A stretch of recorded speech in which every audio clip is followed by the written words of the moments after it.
Почитувани, Министерството за финансии на јавноста вчера и го испорача најновиот фалсификат произведен од двојецот Груевски и Ставрески. Ставрески тврди дека долгот на централната влада и јавниот долг се намалиле. Тоа е лага. После јуското задолжување од цели 500 милиони евра, Ставрески со свој подпис ги задолжи граѓаните и државата со нови 58 милиони евра. Заклучно со август, долгот на централната влада изнесува 41,5%, а јавниот долг 41,5% од бруто домашниот производ, а јавниот долг над 52% од бруто домашниот производ. Тоа е вистината. Министерството за финансии сака да сокрие податок дека во овие 100 дена, фалени 100 дена, владата не задолжува за 6 милиони евра дневно. Секој ден владата прави нов долг од 6 милиони евра во последните 100 дена.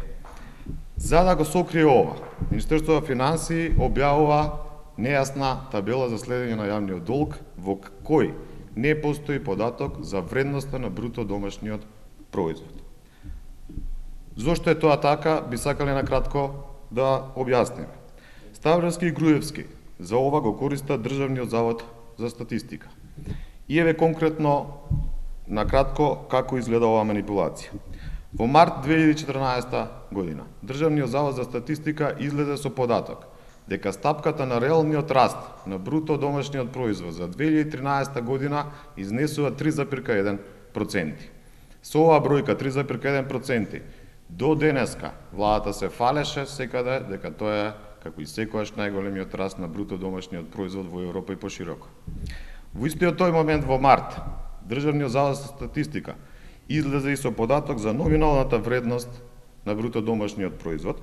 Излезе податок дека вкупните произведени добра и услуги според тековните цени до 2013 година изнесува 7 милиарди и 700 милиони евра. По 9 месеци, во септември 2014 година, Државниот завод за статистика излегува со нов податок за реалниот раст на бруто домашниот производ и ја коригира претходната стапка на само 2,2%. Станува логично дека кога се намалува оваа стапка на реален раст на бруто домашниот производ, неговата номинална вредност може евентуално да се намали или да остане иста. Но кога е потребна манипулација, логиката не функционира, па статистика во графата за номиналниот бруто домашен производ внесува дека неговата вредност се зголемила за над 400 милиони евра и дека сега изнесува 8 милиарди и 100 милиони евра. Ова што го прават Ставрески и Груевски со помош на државните институции се наводи за криминално владење. За многу помали манипулации ние сме сведоци дека оваа власт секојдневно филмски пред камери апси, бизнисмени и сметководители. Ќе дојде момент кога оваа власт на Груевски и сите нејзини соработници ќе одговараат за ова што им го прават на граѓаните на Република Македонија. СДСМ ќе продолжи да ги објавува вистинските бројки за задолжувањето на државата. Ви благодарам.